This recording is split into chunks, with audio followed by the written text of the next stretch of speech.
a empezar con el tema de amigdalitis aguda, ¿no?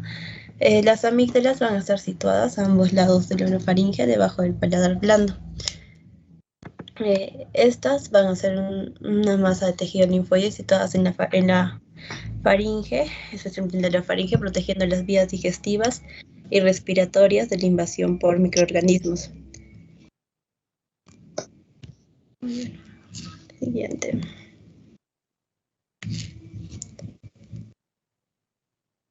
Un momento, se ha colgado mi laptop.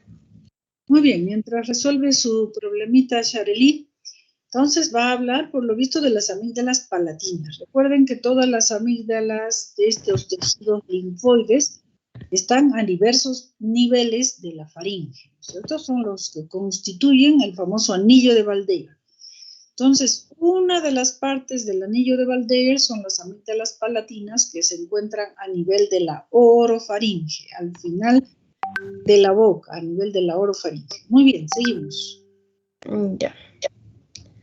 Estas van a componer el tejido linfoide de mayor tamaño, ¿no? Que constituye el anillo de Waldeyer, el cual va a estar formado por las amígdalas, palatinas, los adenoides y el tejido linfoide. Va a ser cubierto por el epitelio estratificado de queratinocitos y va a estar inervado por las ramas tonsilares del nervio glosofaringeo y del nervio palatino.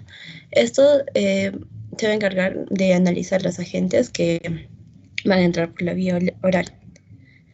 Ya. Como amigdalitis agudas, vamos a tener el término que va a englobar de manera inespecífica la inflamación de causa infecciosa del tejido linfoepitelial situado a ambos lados de la garganta, ¿no? En este caso, las amígdalas palatinas. Vamos a tener la amigdalitis aguda vírica y bacteriana. Las más frecuentes van a ser las de presión vírica y las bacterianas, en el cual, y después van a menos frecuentes.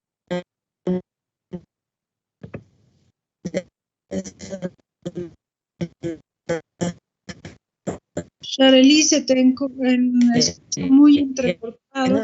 Que tienen un periodo de incubación de 1 a 5 días.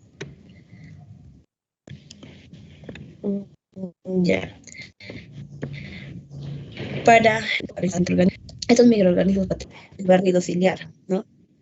Después van a lograr adherirse al epitelio que cubre la amígdala en 5 días. Una vez que ya han invadido, en respuesta a esta invasión, se va a producir la infección, ¿no? En donde va a estar presente la inflamación del tejido linfoide debido a la acumulación de los leucocitos y el envejecimiento de la amígdala. ¿Sí se me escucha, doctora? Sí, ahora sí, está mejor. Ya. Dentro de la amigdalitis aguda vírica, la cual va a ser más frecuente, esta se va a presentar tanto en la población infantil como en la adulta y el cuadro clínico va a ser gradualmente, ¿no? En las manifestaciones clínicas vamos a tener como signo principal, como síntoma principal, la odinofagia. Puede haber presencia de rinorrea serosa, así como tos, lagrimeo y disfonía. Al examen físico se van a observar las amígdalas palatinas y faringe eritematosas sin placas pultáceas. Esto va a estar provocado mayormente por influencia, por la parainfluencia, el adenovirus, el virus de Epstein-Barr, los enterovirus. El tratamiento mayormente es sintomático, por eso se puede usar energéticos, antitérmicos o se recomienda hidratación abundante. En la amigdalitis bacteriana, va a tener la manifestación de los síntomas, va a ser más bruscamente, ¿no? Mayormente va a estar provocado por el estreptococo beta hemolítico del grupo A. Dentro de las manifestaciones clínicas vamos a tener una fiebre alta mayor a los 38 grados, un mal estado general, disfagia y la presencia de disfagia con odinofagia. Al examen físico vamos a poder apreciar unas amígdalas congestivas, hipertróficas, acompañadas de unas placas blanquecinas en el interior de las criptas, ¿no? El tratamiento se puede dar antibióticos beta-lactámicos como la penicilina, amoxicilina o la amoxicilina más ácido clavulánico. Pero esto siempre acompañado de las medidas generales como analgésicos, antitérmicos y una abundante hidratación. ¿no? Y acá tenemos una comparación entre la amigdalitis vírica y la bacteriana, ¿no? Mayormente la vírica va a ser estacional y la bacteriana se puede presentar en cualquier época. La presentación, como ya lo mencioné, la vírica va a ser de los síntomas va a ser gradualmente, la bacteriana se va a presentar bruscamente. La edad, en la vírica es a cualquier edad y la bacteriana mayormente se presentan en la edad escolar, en niños. La fiebre va a ser en la vírica poco frecuente y en la bacteriana se va a presentar una fiebre muy elevada. El dolor en la amigdalitis vírica va a ser de poca intensidad y en la bacteriana va a ser muy intenso, por eso que se menciona que tiene, ¿no?, disfagia acompañada de una odinofagia. En otros síntomas que se pueden presentar en la vírica son las aftas bucales o faringias y un exantema no escarlitiforme. Y en la bacteriana puede estar acompañada de exudado amigdalar, ganglios inflamados, así como náuseas y vómitos. Las formas clínicas, la presentación, vamos a tener la amigdalitis eritematosa y eritematoputáceas, ¿no? Estas van a ser las más frecuentes, en las cuales van a representar alrededor del 90%. Van a estar provocadas tanto por virus como bacterias, ¿no? En los casos de los virus como los rinovirus, el coronavirus o el adenovirus, y en el caso de las bacterias como los streptococcus betamolíticos del grupo A, o Conibacterium hemolíticos, Staphylococcus aureus, Mycoplasma y la clamidia. En la forma eritematosa vamos a tener una mucosa orofaringea de coloración rojo intenso, reseca de aspecto edematoso e hipertrófico, ¿no? Y cuando hablamos de una erimatopultasia, vamos a tener la forma eritematosa que ya la describí, acompañada esta de unas placas blanquecinas purulentas que van a recubrir la superficie de las amígdalas palatinas. Otra presentación es la amigdalitis ulceronecrótica. Estas, en las cuales se van a observar las amígdalas edematosas congestivas que van a presentar una ulceración, ya puede ser unilateral o bilateral. Puede delimitarse la amígdala o invadir los territorios circundantes, ¿no? Un ejemplo de este tipo es la angina de Wiesen, la cual se va a presentar una ulceración unilateral. Mayormente se presenta en adultos jóvenes con astenia, odinofagia y presentan febrícula. Para la confirmación se hace un frotis faríngeo donde vamos a tener una bacteria anaerobia, el Bacillus biliar de Plaus vice, acompañada de la bacteria treponémica como el treponema de Vicente. También tenemos las presentaciones de la amígdala pseudomembranosa y las formas vesiculosas, ¿no?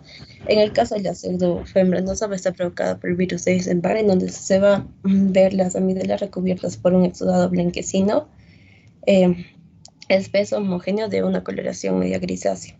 Y en la forma vesicular, estas mayormente tienen una etiología vírica, ya puede ser por la varicela, el herpes simple o el virus Coxsackie. Estas van a ser vesículas ulcerosas con una capa amarillenta con un halo eritematoso, como se puede observar.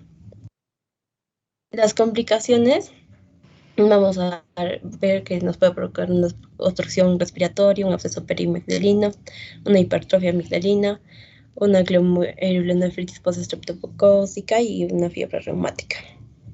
Para el tratamiento, tenemos en la amigdalitis viral, el tratamiento va a ser mayormente las medidas de mantenimiento, ¿no? Una dieta blanda, abundante líquido, no exponerse a cambios bruscos de temperatura. Se puede recomendar las gárgaras con agua salada y el tratamiento va a ser sintomático, ¿no? Como usar analgésicos, antiinflamatorios y antipiréticos. Y en el caso de una amigdalitis bacteriana va a ser que esté confirmada por cultivo, se puede dar antibióticos, ¿no? Se recomienda la penicilina G, la penicilina B, el uso de amoxicilina más ácido clavulánico.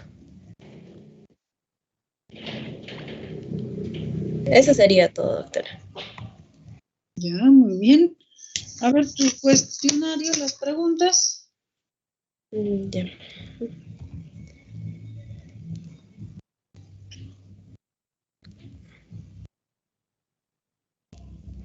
A ver, la primera pregunta responde John Covarrubias. La primera pregunta es, ¿cuál es el síntoma principal de la ¿Quieres amígdala? ampliar eso, por favor? Ya, doctora. Ahí está mejor. John Covarrubias, ¿está? Sí, sí, doctora, presente. A Un ver. momento, doctora, estoy con problemas de internet. Pero te escuchamos, así que di cuál es la respuesta. Charely, pregúntale. ¿Cuál es el síntoma principal de la amigdalitis?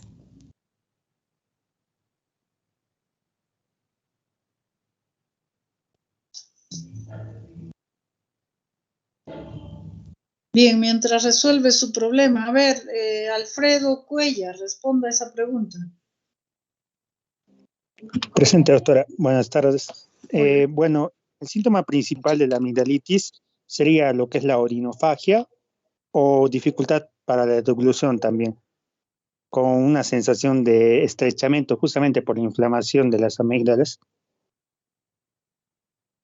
¿Qué dice Charely?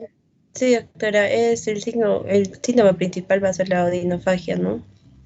Este puede estar acompañado también de la disfagia, por eso tienen dificultad para comer. Uno principal. Bueno, ya puede ser. Siguiente pregunta. A ver, la responde Diego Condori. Presente, doctora. Ya. El tipo más frecuente de amigdalitis aguda viene a ser la vírica, doctora, y dentro de estas teníamos, como lo mencionó, lo que era el adenovirus, el entovirus, incluso el virus del herpes simple, ¿no? La respuesta B. Bien. Tercera pregunta. Responde Carmen Curro. Sí, doctora. La amigdalitis aguda bacteriana es más frecuente en niños. En niños, ya. Muy bien, siguiente pregunta. La responde Chacón, Julius Chacón.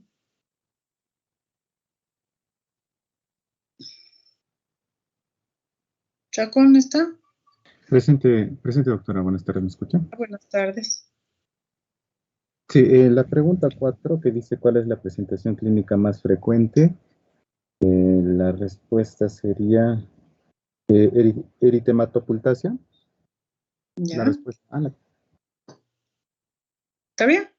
¿Qué dice Charely? Sí, doctora, es la forma eritematosa o eritematopuctasia.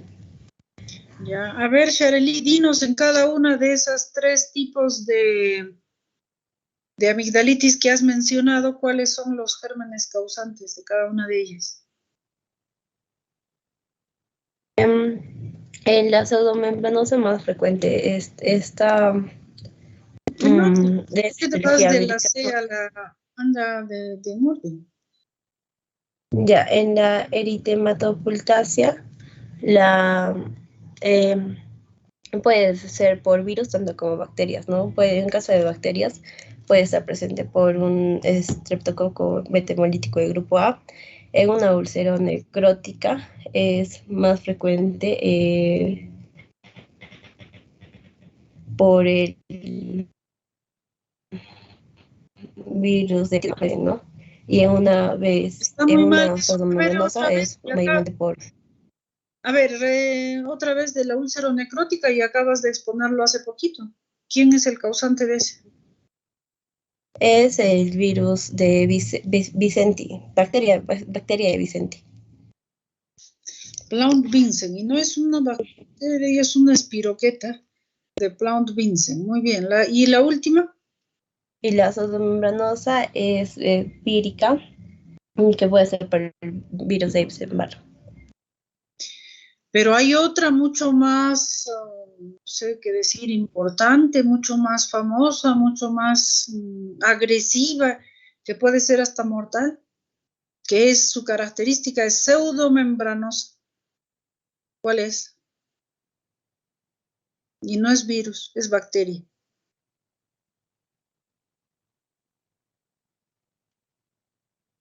A ver, ¿qué dice Charely? O a ver quién quiere responder un punto a quien lo responda. ¿Puede ser candidiasis, doctora? No, eso es un hongo y no da propiamente una pseudomembrana, pero sí es una cosa lechosa, blanquecina, ¿no? Doctor, ¿es de la difteria? Es la difteria, ¿ya? Corinebacterium, doctora.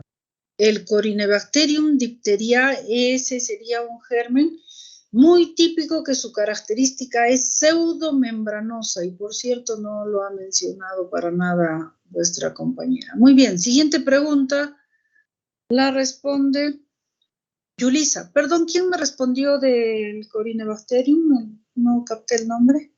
Chacón Ordóñez. Yo, doctora. Ya, Chacón. ¿Y quién más? Bueno, Tribeño. Bueno. Ya, listo, muy bien. Siguiente pregunta y la va a responder Yulisa Franco. La siguiente sería describir la amigdalitis eritematopotásica. ¿Yulisa está? No está Yulisa Franco. Faltó.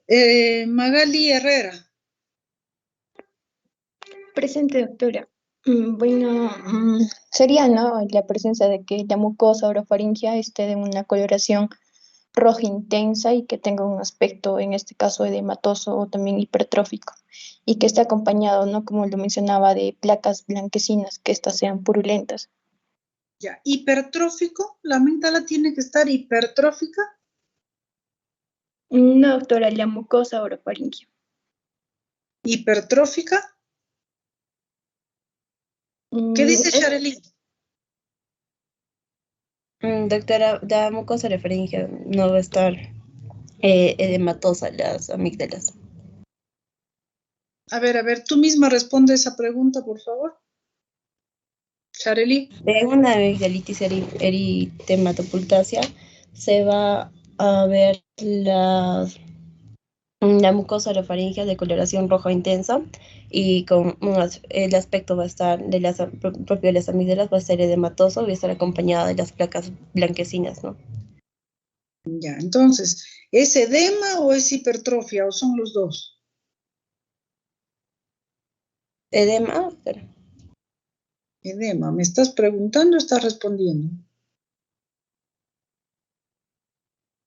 Vamos, ¿es edema o es edema? Sharely, ¿dónde se nos fue? Es edema, doctor. Ya, categóricamente es edema. Incluso edema, doctor. partes importantes del proceso inflamatorio. Edema, congestión, en este caso secreción purulenta, y hay algo más que tú mismo lo has dicho hace un momentito.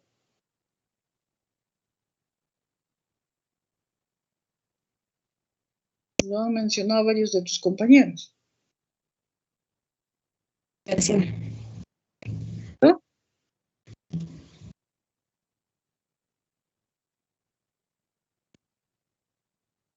Doctora, disculpe, no le estoy escuchando porque mi internet está entrecortado. Te decía que, a ver, responde tu quinta pregunta.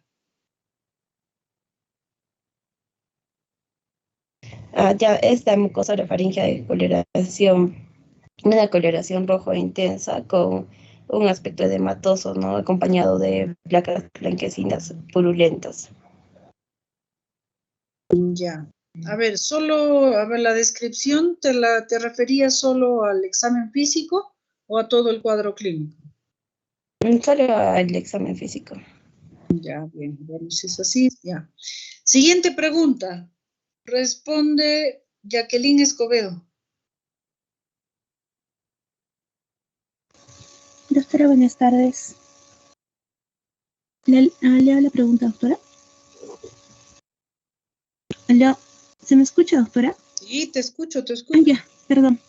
Ya, en cuanto al tratamiento para amigdalitis viral, es excepto A, abundante líquido, B, analgésicos, C, antibióticos, D, antiinflamatorios. Bueno, como estamos ante una amigdalitis viral, sería lo más apropiado, que lo que no serían los antibióticos, ¿no? Esto sería para las amigdalitis de tipo bacteriano. Ya, perfecto. Shareli, ¿usarías analgésicos o antiinflamatorios? ¿O los dos? ¿Y por qué? Doctora, es recomendable usar los dos, ¿no? Por eso se recomienda el uso del paracetamol, que es un analgésico y antiinflamatorio. Por eso, ¿usarías los dos? Los dos, doctora. El paracetamol es el que se usa mayormente. Ya, el paracetamol es básicamente analgésico antipirético. El antiinflamatorio más es Sería el otra ibuprofeno, familia. ¿no? Más el ibuprofeno. Ya, antiinflamatorio, un ejemplo, ibuprofeno. ¿Cuál usarías, paracetamol o ibuprofeno? ¿Y por qué? El paracetamol, doctora, que es más antipirético y antiinflamatorio, ¿no? Sería más recomendable usarlo. Antipirético y analgésico. Su efecto de los dos, antiinflamatorio no es tan grande. Entonces, ¿usas cuál? El paracetamol, doctora. Paracetamol, ya, muy bien. Siguiente pregunta. Responde Renzo Aguirre.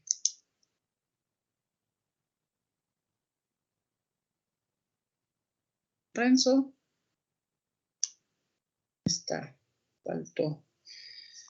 Melanie Vázquez. Responda a la séptima pregunta.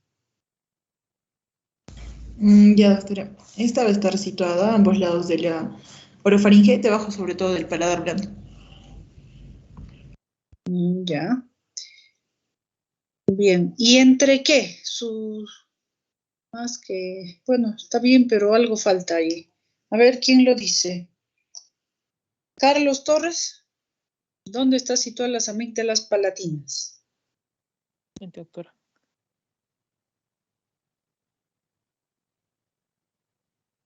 Bueno, lo menciono, ¿no? Por debajo del paladar blando, por lo que tengo entendido. Pero ¿entre qué? No lo sé, doctora. Ya. A ver, esa pregunta sí debes saberlo. Diego Armando.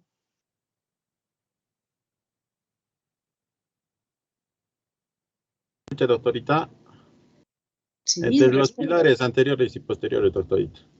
Perfecto. Entonces ahí del paladar blando hay dos extensiones que bajan, son los pilares anteriores y los pilares posteriores. En medio de esos pilares están las amígdalas palatinas. Muy bien, octava pregunta. Responde Lisette Solís.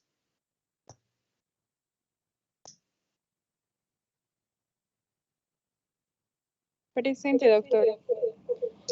Bueno, ¿cuáles son los agentes etiológicos más frecuentes en una amigdalitis bacteriana? Sería lo que es el Staphylococcus aureus, la Haemophilus influenzae, y también se mencionó el Streptococcus beta B, del grupo A. ¿Ya? ¿Qué dice Shareli? ¿Está de acuerdo o no? Sí, doctora, en este caso las amigdalitis bacterianas no van a ser más frecuentes por el estreptococo beta hemolítico del grupo A. Ya, ¿y los estafilococos están o no están? Sí, los tres que mencionó están. Entre los tres, el más frecuente es el estreptococo beta hemolítico del grupo A. Ya, muy bien. Siguiente pregunta. Responde Sebastián Fernández.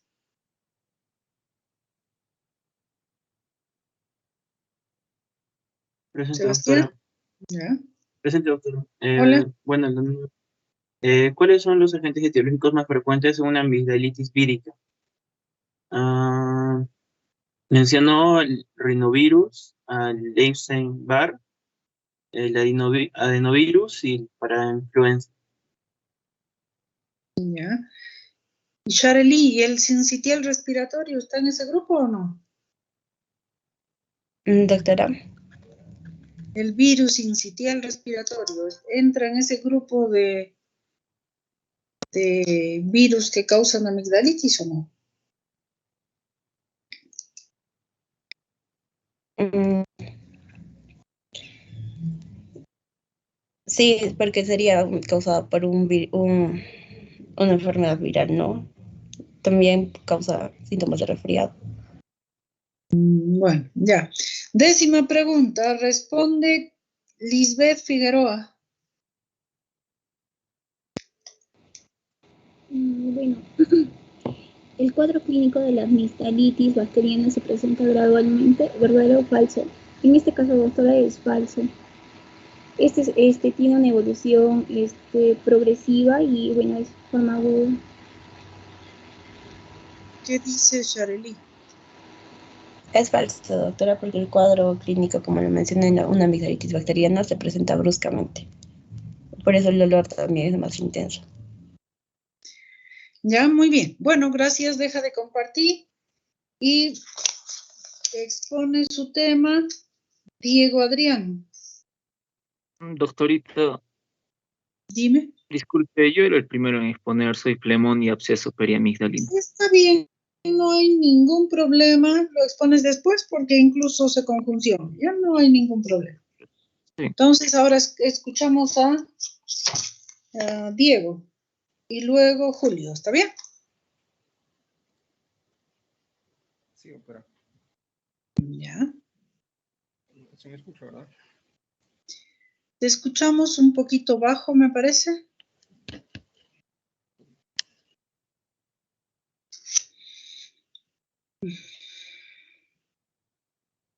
Y ahora sí mejor. Sí. Ya. Vamos a hablar ahora, bueno, vamos a exponer acerca de lo que es la amigdalitis crónica.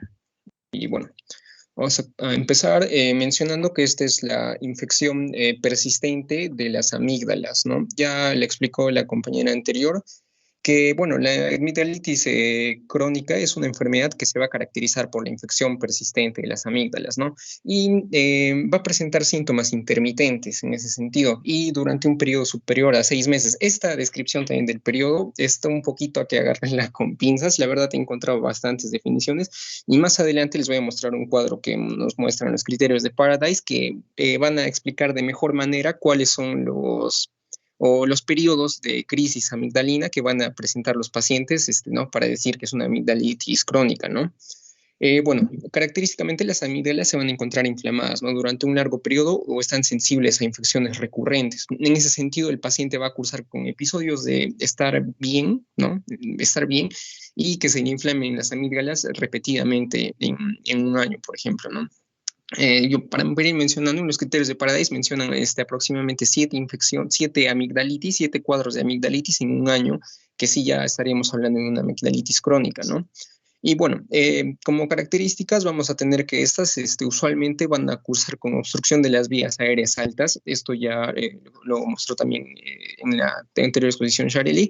Y también infecciones a repetición y repercusión sistémicas del bienestar y el desarrollo del paciente. Pero característicamente en estos pacientes, algo que va a estar continuo en todos va a ser que van a presentar halitosis y odinofagia, ¿no? Y disfagia en estos pacientes, ¿no?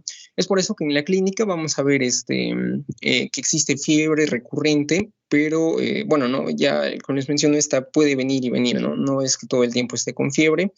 Y un punto antes de mencionar los aspectos clínicos sería definir que la amigdalitis crónica usualmente también se va a presentar sin ningún signo y síntoma en vista de que imagínense un paciente que está todo el tiempo con las amígdalas inflamadas. Es común que el mismo cuerpo ya desensibilice las áreas de dolor de este paciente y muchas veces el paciente se muestra asintomático, ¿no? Y en casos se van a presentar estas crisis, ¿no? De fiebre recurrente, lo que es la odinofagia y la disfagia, ¿no? Por el efecto de masa ocasionado por el edema de las amígdalas palatinas que van a impedir, ¿no? El paso normal de los alimentos. Y habría que recordar también que la inflamación de estas va a producir la migración de prostaglandinas y que van a también a favorecer lo que son las sensaciones de dolor y el paciente va a tener esta odinofagia, ¿no? Este dolor al momento de tragar, y esto podemos ver en el examen físico si es que el paciente no está más delgado de lo normal o la mamá nos dice, por ejemplo, que no quiere comer o que está inapetente. También pueden presentar estos pacientes lo que es infarto ganglionar submandibular y cervical, ¿no? Y este infarto ganglionar no es frecuente, ¿no? Y su causa va a estar asociado a lo que es la infección, ¿no? Las infecciones, la vasculitis, también trauma, incluso la radiación. En este caso de la amigdalitis vamos a hablar de las infecciones, ¿no? Y son mucho más frecuentes en infecciones reactivas, ¿no? También van a ocasionar lo que es la litosis, ¿no? La litosis va a ser el signo más presente en los casos de amigdalitis crónica, ¿no? Los pacientes también van a presentar respiración bucal, ¿no? ¿Por qué? Porque se está obstruyendo la luz faríngea, ¿no? Y no va a impedir el flujo adecuado del aire, y esto se va a ver más que nada cuando existe una inflamación de las amígdalas faringeas, ¿no? De las adenoides. Y habría que recordar también que estas adenoides inflamadas solo las vamos a encontrar en niños, ¿no? A medida que crecemos se van a ir atrofiando, así que si nos llega un paciente de 20 años diciendo mis adenoides, o sea, no. Y bueno, esto puede ocasionar una respiración bucal, y también recordemos la clase anterior, que una compañera también expuso de lo que era inflamación de adenoides, y que había la fascia adenoidea también, ¿no? Y se puede presentar en estos casos porque también la inflamación de las amígdalas palatinas muchas veces se asocia a la inflamación de las amígdalas faringeas y también de las amígdalas linguales, en consideración que estas son tejidos linfoides, ¿no? Y en un paciente que tiene infecciones a repetición o bueno, que tiene una amigdalitis aguda, puede convivir la inflamación de todas las amígdalas, ¿no? Y bueno, también vamos a tener obstrucción de la vía aérea, y esta va a originar en el paciente ronquidos, ¿no? Apnea del sueño del paciente, y por eso también no van a poder dormir bien. Pueden ocasionar deformidad torácica y en casos extremos sobrecarga e insuficiencia cardíaca. Y habría que recordar que la amigdalitis crónica también por su etiología puede causar problemas cardíacos, ¿no? Hemos visto en la anterior exposición que una de las etiologías más frecuentes a nivel de las bacterias eran lo que es el beta hemolítico, el estreptococo beta hemolítico del grupo A. Y esa bacteria la hemos escuchado muchísimo cuando llevamos cardiología, por ejemplo, de que es la bacteria que causa lo que es la fiebre reumática, ¿no? Y habría que tener bastante cuidado con estos pacientes porque pueden presentar complicaciones a posterior, ¿no? Bueno, también los pacientes van a presentar esta fascia adenoidea. Recordemos, ¿no? Paciente con la boca abierta, respiración bucal, ¿no? Los pacientes también presentan voz nasal por la obstrucción, y en la cavidad oral también se encuentra la hipertrofia amigdalina, ¿no? Que es también el síntoma más característico de lo que es la amigdalitis, y en consecuencia el paladar también es elevado, y también puede existir una secreción amigdalina de olor fétido, ¿no? Y lo que es la otitis media serosa. Esta otitis media serosa la vamos a ver en pacientes con una inflamación de lo que es la adenoides, que va a obstruir, ¿no? El canal de las trompas de Eustaquio, y estas trompas de Eustaquio drenan, ¿no? Las secreciones del oído medio hacia la faringe, ¿no? Y si esta se obstruye, se van a ir acumulando las secreciones y el paciente va a venir con una otitis media serosa también, ¿no? Bueno. Perdón. Antes de que pases tu cuadro, pues vuélvelo a mostrar. Has puesto dos cuadros. ¿Qué diferencia hay entre esos dos cuadros o por qué los has puesto? Ahí ya. Lo que es ya el cuadro de la izquierda es los síntomas en generales que pueden tener estos pacientes, y en el cuadrito con dibujos de la derecha vienen haciendo los síntomas de la amigdalitis, pero en los episodios en los que ésta se presenta. Porque muchas veces la amigdalitis crónica se va a caracterizar por periodos de amigdalitis aguda continuos en un periodo de tiempo, ¿no? Como ya lo ven en los criterios de Paradise, que más adelante voy a mencionar mejor, para ser considerada amigdalitis crónica, un paciente debe tener al menos 7 episodios de amigdalitis en un año, ¿no? Y estos episodios anuales y estos 7 episodios de amigdalitis al año usualmente van a cursar con los síntomas que están presentes en el cuadro de la derecha, ¿no? Lo que son fiebres a veces muy alta y con escalofríos. Incluso uno de los criterios es una fiebre mayor a los 38.3 grados centígrados, ¿no? La ausencia de mucosidad nasal, la pérdida del apetito causada por lo que es la odinofagia y la disfagia, dolores de cabeza, agranamiento de los ganglios del cuello, que recordemos, ¿no? Que las adenoides son tejido linfático y pueden tener una repercusión justamente con el crecimiento de ganglios, y esto también es parte de los criterios de Paradise. Inflamación de las amígdalas y placas con secreción. Más adelante también, y la compañera Sharely también mostró lo que eran los tonsolitos, ¿no? Y también podemos ver lo que es sensibilidad de la garganta y problemas para comer y beber, ¿no? Eso más que nada, doctora, ¿no? Para diferenciar un poco los cuadros o los problemas generales que van a presentar estos pacientes y los problemas específicos que van a tomar los pacientes en los periodos en los que presenten esta amigdalitis a repetición. Bien, mira, yo estaría de acuerdo al primer cuadro que está de blanco. Yo le pondría con signos y síntomas de amigdalitis y adenoiditis. O incluso sería adenoiditis, amigdalitis e hipertrofia. Y el segundo cuadro sería básicamente de amigdalitis palatina, ¿no? Porque mira, eso habría que diferenciar la sintomatología de cada uno de los grupos linfáticos. Entonces, de la infección de la amígdala faríngea, la adenoiditis, que la hemos visto en la clase pasada, que es, bueno, su nivel mismo, da más manifestaciones nasales, da, la obstrucción de la vía de la nariz, pero una amigdalitis pura no. Y por cierto, hay amigdalitis tanto agudas como crónicas que lo da en amígdalas eutróficas, vale decir, de un tamaño normal, o incluso de amígdalas hipotróficas o atróficas.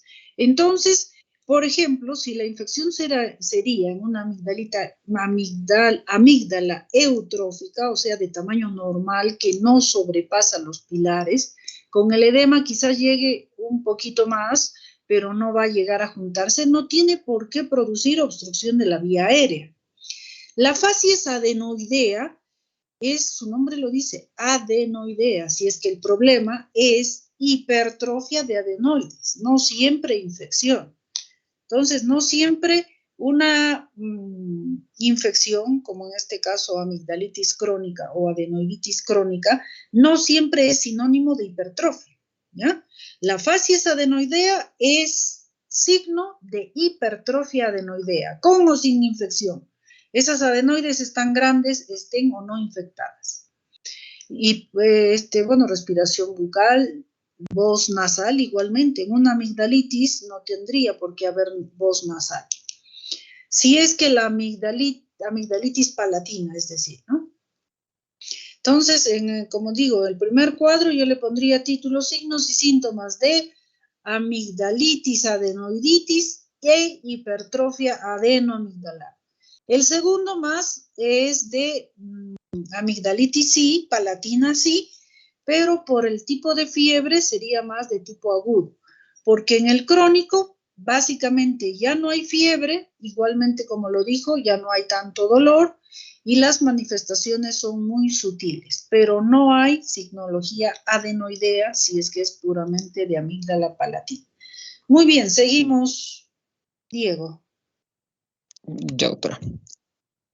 Bueno, vemos lo que es el diagnóstico y para ese diagnóstico me voy a hacer valer también de los criterios de Paradise, que bien es cierto que estos criterios son usados más que nada para definir el tratamiento, ¿no? Si es que el paciente va a ser candidato a una amigdalectomía o no, ¿no? Pero también nos pueden servir para el diagnóstico. ¿Por qué? Porque el cuadro clínico de la amigdalitis crónica no siempre es tan característico. Ya lo acaba de mencionar la doctora, que la hipertrofia amigdalina es muchas veces cuestionable en el examen físico, porque existe mucha variabilidad individual, incluso por la edad de los pacientes o por la posición de la fosa amigdalina, que las amígdalas pueden verse o no inflamadas, ¿no? Pueden verse o no edematizadas más grandes, ¿no? Además, en casos de pacientes, ¿no?, con una amigdalitis crónica, justamente también el crecimiento de las amígdalas no va a ser patognomónica de una infección. También existen casos de pacientes con alergia que justamente son muy frecuentes en niños que van a tener este crecimiento de las amígdalas, ¿no? Y bueno, también son conocidas las infecciones crónicas amigdalinas de pequeñas dimensiones, ¿no? Y estas pequeñas infecciones muchas veces dejan a la amígdala o que siga detrás de los pilares, ¿no?, que la contienen, y no se va a poder apreciar las amígdalas grandes, ¿no?, que es lo que esperaríamos ver. En ese entender, el diagnóstico de la amigdalitis crónica va a ser clínico, ¿no?, dependiendo de las características clínicas que vamos a ver en los pacientes, ¿no? Y este cuadro clínico de igual manera nos va a tener ciertos problemas para diagnosticar a un paciente porque no es tan característico, ¿no? Pero lo más común en todos los pacientes con amigdalitis crónica va a ser la odinofagia y la halitosis, ¿no? Y bueno, cuando se puede presentar el crecimiento crónico, esta no es necesariamente patognomónica de la infección. Y vamos a tener que para el diagnóstico, vamos a hablar de los criterios de Paradise, que en primer lugar vamos a ver la frecuencia de episodios de lo que es la amigdalitis, ¿no? En este caso faringoamigdalitis, que también están asociadas, ¿no?, muchas veces juntas, ¿no? Y es el paciente si es que tiene más de 7 episodios de amigdalitis en un año, el paciente con más de 5 episodios en cada uno de los últimos 2 años, es decir, en 10 infecciones en 2 años, ¿no? O si el paciente tiene más de 3 a más episodios de amigdalitis en cada uno de los últimos 3 años, es decir, 9 episodios en 3 años, ¿no? Estos vendrían a ser diagnósticos que nosotros, no, una ayuda diagnóstica para nosotros definir si un paciente tiene amigdalitis crónica o si es una amigdalitis aguda que se viene reagudizando, por ejemplo. Y básicamente es eso. ¿Por qué? Porque la clínica no es siempre característica de estos pacientes, ¿no? Y también habría que señalar acá el diagnóstico histológico de la amigdalitis crónica, que no siempre es específico. En modo general, se puede ver, ¿no?, que existe hipertrofia de la estructura y la alteración del epitelio, y puede tender a la queratinización. Por este aspecto siempre es imposible reconocer si esta es una alteración primaria o consecuencia de repetidas infecciones. O sea, que no sabemos si es a causa de que el paciente ha tenido varias infecciones o es un cuadro primario, ¿no?, que manifiesta esto, ¿no? Y también el diagnóstico microbiológico de la amigdalitis tiene como principal característica la presencia de flora bacteriana mixta, ¿no?, dentro de la estructura. Y usualmente vamos a ver acá que está compuesta por anaerobios, ¿no? Y las infecciones repetidas también por estreptococos, ¿no?, del grupo A y otros estreptococos piogénicos también ocurren en casos crónicos. Y bueno, básicamente vamos a tener que el diagnóstico es un poco difícil de lograr y vamos a valernos mucho de lo que es el diagnóstico de una amigdalitis aguda y viendo el tiempo y la repetición del cuadro que se va a presentar en estos pacientes. Con respecto a los exámenes auxiliares, nuevamente no existe bastante dificultad y los exámenes auxiliares van a tener una importancia reducida, ¿no? En los recursos de imagen vamos a ver que podemos pedir radiografías de Kabum que son útiles para verificar la concomitancia con otras enfermedades, ¿no? Si hablamos netamente de lo que son las amigdalitis palatinas, no sé si se ve mi cursor, ya. En la radiografía de arriba podemos ver una radiografía de Kabum, ¿no? Y podemos ver que hay una radiopacidad a nivel de la orofaringe que vendría a ser las amígdalas, ¿no? Que estas están edematizadas, ¿no? Que están crecidas. Y a su vez, en la radiografía de Kabum usualmente lo que se ve es la adenoides. ¿Y por qué también yo menciono bastante la adenoides? Porque siempre existe concomitancia en lo que es la amigdalitis palatina y la adenoiditis. Bueno, es lo que leí bastante y también si vemos la etiología, ¿no?, la epidemiología, mejor dicho, de lo que es la amigdalitis, esta va a estar presente más que nada en niños, ¿no? Y justamente los niños vienen siendo los únicos que pueden tener adenoiditis, ¿no? Y siempre va a existir esta concomitancia de las enfermedades y es por eso que muchas veces los exámenes auxiliares sirven para eso, ¿no?, para poder realizar el diagnóstico de estas, ¿no? Y también se puede realizar otros exámenes, ¿no?, como es la resonancia magnética. Y ¿no?, de igual manera podemos evaluar lo que son las amígdalas linguales. De igual manera siempre existe una correlación entre los órganos linfoides en caso de infecciones. Bueno, respecto a lo que es la epidemiología, vamos a ver que la mayoría de los cuadros van a afectar a los niños jóvenes y rara vez afecta a pacientes mayores de 50 años. Habría que destacar como un factor o un grupo de riesgo los pacientes mayores de 50 años que tengan algún tipo de inmunosupresión, pacientes con diabetes, síndrome de Down, pacientes con VIH o que consuman corticoides de manera prolongada, yo que sé, también pacientes que reciban trasplantes, ¿no? En ese entender, la mayoría de los episodios de lo que son amigdalitis crónicas ocurre entre los 5 y los 10 años. Y bueno, la etiología va a corresponder a una complicación de lo que es la amigdalitis aguda y va a depender también de la etiología de la amigdalitis aguda, ¿no?, que va a ser la desencadenante de la crónica.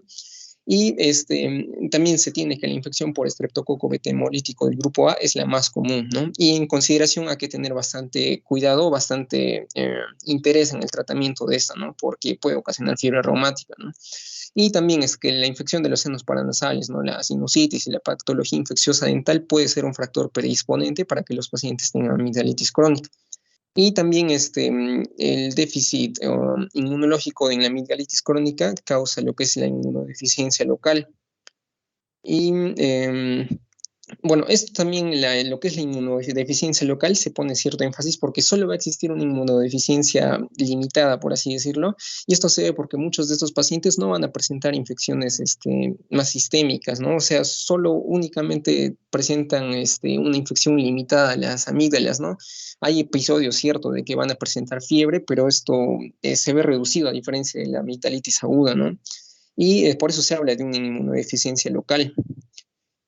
También vamos a ver lo que son los tipos de amigdalitis crónica, que bueno, vamos a ver que existen dos básicamente, que sí vienen siendo lo que son las amigdalitis localizadas, que vamos a ver en la imagen se presenta, ¿no?, una amigdalitis gaseosa por la producción de calcio en las criptas amigdalinas, y esta está asociada a un eritema difuso, y vemos también que existe una edema, ¿no?, de que están crecidas obviamente, y qué es lo más llamativo, ¿no?, estos puntitos blancos, ¿no?, este material blanquecino y amarillento, ¿no?, que en su mayoría está compuesto por bacterias inhaladas por el aire, fragmentos de epitelio exfoliado, restos de queratina, restos de alimentos, y bueno, su tamaño es similar a un grano de arroz y suele ubicarse en las amígdalas de la garganta, ¿no? La superficie de estas es irregular, va a presentar cavidades, ¿no?, que son las criptas amigdalinas, y en ellas se acumulan bacterias, células muertas, ¿no?, y van a originar esto, ¿no?, que es la amigdalitis gaseosa, también conocida como los tonsolitos, ¿no?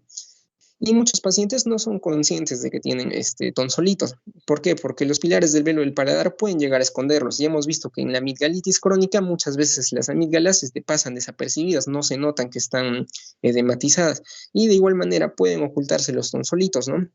En función de la gravedad, se va a recomendar el uso de antibióticos en casos de querer eliminar los tonsolitos, pero usualmente lo que se va a realizar es una extracción manual, ¿no?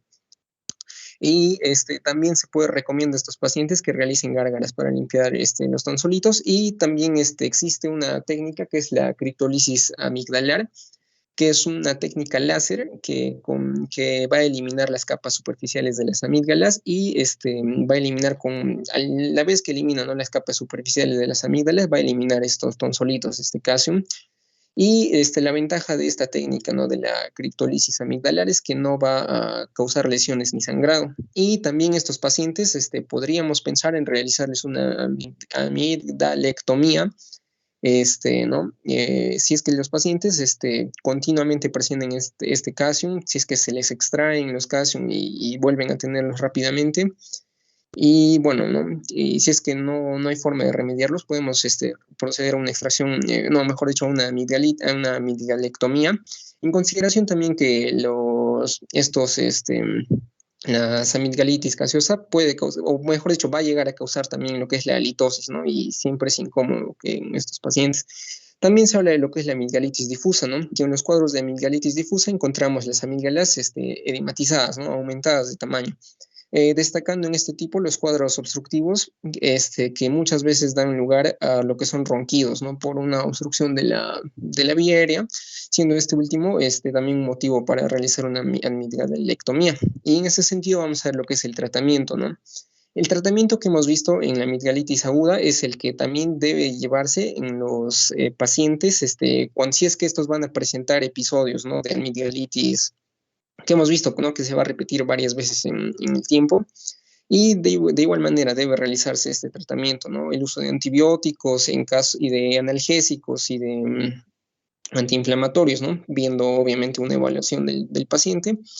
Pero en caso de la amigdalitis crónica, muchas veces lo que se recurre es a la amigdalectomía. Incluso acá yo lo puse como la adenoamigdalectomía. ¿Por qué? Porque ya lo vengo mencionando, ¿no?, pero estas dos entidades están muchas veces muy relacionadas, ¿no? Y por eso incluso se pide estas radiografías de CAU, ¿no?, porque si ve una amigdalitis crónica, probablemente también tenga una adenoiditis, ¿no? Y bueno, tiene una indicación precisa cuando ocurren uno de más de los siguientes aspectos clínicos. Uno, que es la infección recurrente del paciente que esté constantemente con episodios de fiebre, y lo que es la obstrucción respiratoria. ¿Por qué? Porque esto afecta la calidad de vida de los pacientes, ¿no?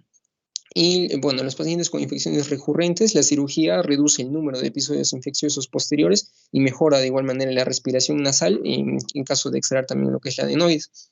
Y en este caso sí vamos a hablar más sobre los criterios de Paradise, que estos ¿no? van a determinar a qué paciente le hago una amigdalectomía y a quién no, ¿no?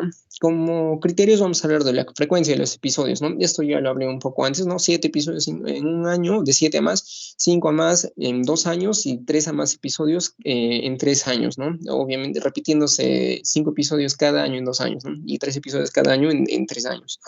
Y también cada episodio debe contar con al menos uno de los siguientes, que es una temperatura mayor a los 38.3 grados centígrados, ¿no? Una fiebre. También si el paciente presenta adenopatías cervicales mayores a 2 centímetros o si estas adenopatías son dolorosas. Si es que el paciente presenta un exudado amigdalar. Si es que el paciente presenta cultivo positivo para el estreptococo betemolítico del grupo A, ¿no? Si es que el paciente también el tratamiento es el antibiótico adecuado administrado a dosis convencional en los episodios probados en sospechas de infección por estreptococo. Y como confirmación, la confirmación clínica de cada episodio con las características clínicas mencionadas. Bueno, y también la observación de 2 episodios subsecuentes con un patrón y frecuencia consistente con la historia clínica inicial, ¿no? Y estos básicamente son los criterios para que escoger un paciente si es que va a requerir una amigdalectomía, ¿no? ¿Y cómo es que se produce la amigdalectomía? Acá tengo un videito. Un segundo.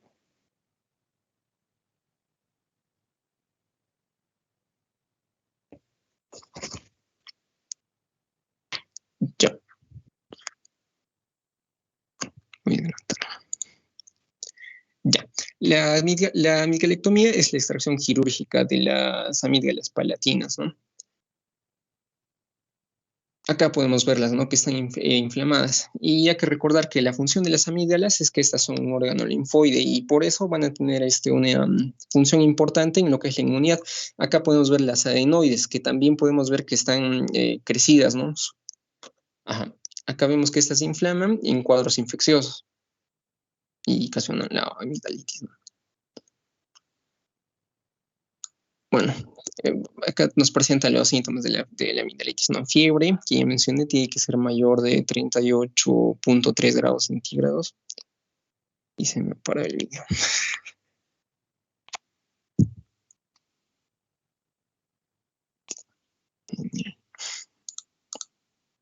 Ya, dolor de garganta, devolución dolorosa, odinofagia, hinchazón de los ganglios linfáticos, ya sea mayor de 2 centímetros o dolorosos, ¿no?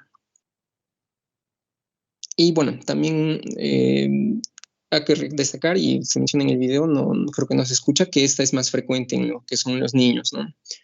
Entre los 5 y 10 años. Bueno, acá nos muestra lo que es un trayecto, ¿no? De las trompas de Eustaquio, y este es el crecimiento de la adenoides, que muchas veces está relacionado, ¿no? Con el crecimiento de las amígdalas palatinas y puede llegar a obstruir las trompas de Eustaquio y van a generar lo que es la otitis media serosa, ¿no? Y también se va a recomendar la adenoidectomía en caso de estos pacientes, si es que presentan problemas y una adenoiditis crónica, ¿no? El tratamiento también de estos pacientes, en consideración que son niños, casi siempre, siempre se va a usar lo que es la anestesia general. Muy raras veces se va a usar anestesia local en pacientes adultos y únicamente en pacientes adultos. También se va a colocar un tubo respiratorio y sedantes y medicamentos para el dolor, ¿no? Y bueno, acá vemos el procedimiento. En este caso, se usa un retractor para mantener la boca abierta y está usando una espátula, ¿no? Para descender la lengua y poder tener una visión adecuada de las amígdalas. Acá podemos ver que las están extrayendo de las células amigdalinas y que realizan la extracción con este lazo corredizo, ¿no? Y en este caso están realizando una electrocauterización para evitar el sangrado, ¿no? De estos pacientes y usualmente también estas lesiones se curan, ¿no? Sin necesidad de suturas. En este caso estamos viendo lo que es la extracción de la adenoides, de igual manera se realiza el procedimiento. Y bueno, después del procedimiento, se lleva el paciente a una sala de recuperación hasta que pase el efecto de la anestesia. Esta es una operación, una cirugía ambulatoria, y el paciente puede irse a su casa el mismo día de la operación, ¿no? No van a presentar muchas complicaciones.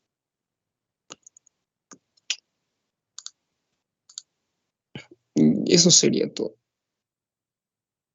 Ya, muy bien. A ver, presenta tus preguntas. Ya. Y la va a responder, a ver, Santiago Alférez. Buenas tardes, doctora. Presente. La primera pregunta dice sobre el diagnóstico de amigdalitis crónica se realiza por cultivo de secreción, diagnóstico clínico y imagenología. Bueno, lo que resaltó en la exposición dijo que lo primordial era, ¿no?, la clínica del paciente, así que diagnóstico clínico, doctora. ¿La ve? Ya, muy bien. Y por cierto, Diego, a ver, el cultivo de secreciones nos hace la diferencia de amigdalitis aguda, crónica, ¿en qué nos ayuda? No nos va a hacer la diferencia entre amigdalitis crónica y aguda. Más que nada, nos va a servir para diferenciar el patógeno que esté causando la infección de las amígdalas. Y también, doctora, algo que me estaba olvidando mencionar es que existe muchos casos, cuadros de amigdalitis que se van a ir mejorando, que van a ir resolviéndose dependiendo de la ocupación o del entorno en el que esté el paciente. Leí también un artículo en el que se mencionaba a modo de un caso clínico de un niño que dejó de tener amigdalitis después de cambiar de colegio. Y podría ser también de que el entorno, ¿no?, y las infecciones presentes en un grupo puedan ocasionar problemas de amigdalitis, ¿no? Y en ese sentido también el cultivo de secreciones nos va a ayudar a diferenciar cuál es el patógeno que esté causando y poder tratar directamente ese cuadro de amigdalitis aguda que va a presentar el paciente, que se va a ir repitiendo y va a degenerar en una amigdalitis crónica, ¿no? Ahora, si vemos que, digamos, un paciente responde siempre a la misma infección, ¿no?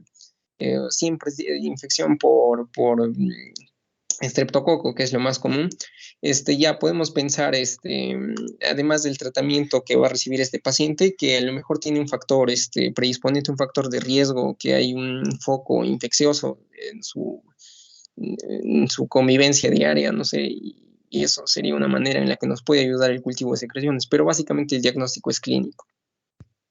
Muy bien. Y el cultivo, básicamente, como has dicho, para identificar qué tipo de germen, ¿no? Otro aspecto importante es si es que se encuentra repetidamente estreptococo beta hemolítico, como tú mismo lo acabas de decir, que es un riesgo para producir problemas cardíacos, nefríticos, articulares. Entonces, que sea persistentemente positivo a estreptococo beta hemolítico también podría ser una indicación para la amigdalectomía. Y por cierto, si se dan esos casos de que es repetidamente positivo a estreptococo beta hemolítico, también sería bueno hacer el estudio de la familia. De repente por ahí hay un portador sano, que esa persona no hace la infección, pero le está contagiando al hijo o al familiar. Entonces hay que hacer ese descarte también. Muy bien, segunda pregunta la responde Xiomara Serrano.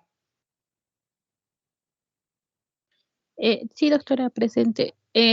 Nos dice, ¿qué grupo etario es el más afectado por amigdalitis crónica? En este caso serían los niños y principalmente los niños de 5 a 10 años.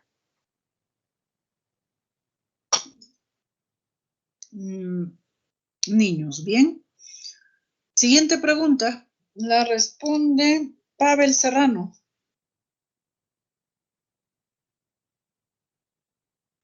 Doctora, ¿se me escucha? Sí. Ok. ¿Cuáles son los síntomas de la amigdalitis crónica? Como ya lo dijo mi compañero, ¿no? Puede ser la adenofagia, la disfagia, la litosis, que van a ser los más frecuentes. También puede presentar episodios de fiebre en el paciente, puede tener obstrucción de las vías aéreas, que puede generar también problemas para respirar, y también puede tener ronquidos, ¿no? Y apnea del sueño. ¿Qué dice Diego? Sí, doctora, es correcto. Y bueno, también como usted mencionó, los casos de que el paciente presente problemas respiratorios, ¿no? Más que nada por la nariz, estarían relacionados a una adenoiditis, ¿no? No tanto lo que es la amigdalitis palatina únicamente, ¿no? Pero también habría que recordar que muchas veces la amigdalitis está relacionada también a la adenoiditis, ¿no? Y por eso habría que también sospechar de estos, que pensar en estos síntomas. Pero está bien la respuesta. Ya, bueno, en tu exposición mucho has enfatizado que coexisten y bueno, también lo has hecho énfasis de que solo si es que son niños, ¿no? Si es adulto ya no puedes pensar en adenoides, sino en amigdalitis palatina pura. Muy bien, seguimos. Siguiente pregunta, responde Evelyn Guamán.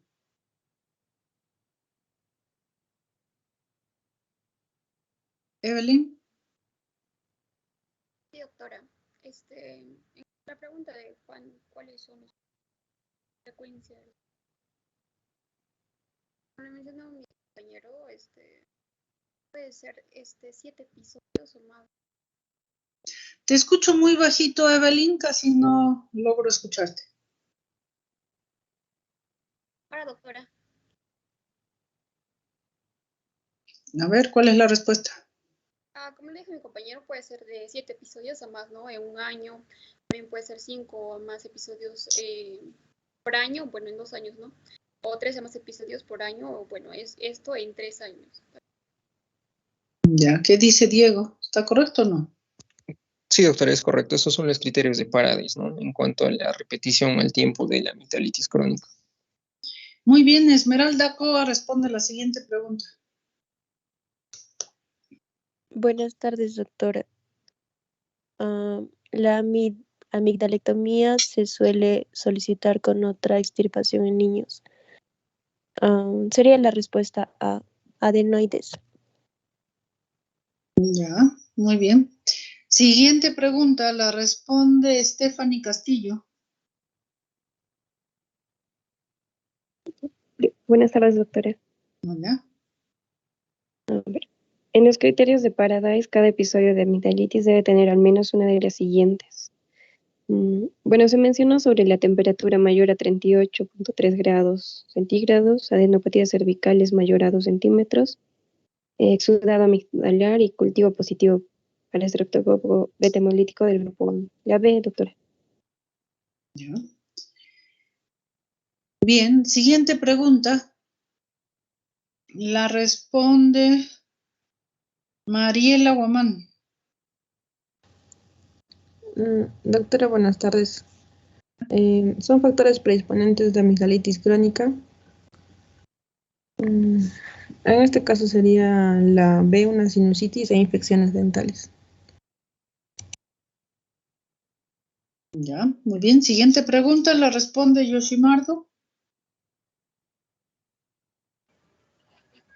Presento, doctora. Buenas tardes. Hola. La 8. ¿Qué radiografía me es útil en el diagnóstico de amigdalitis y enfermedades concomitantes? Cuando hacemos la exposición, ¿no? Nuestro compañero había mencionado la radiografía de cabo, doctor. Muy bien, bueno, según lo que dijo tu compañero, sí, cabo una nasofaringe. Muy bien. Siguiente pregunta, la responde Judith Huaranca.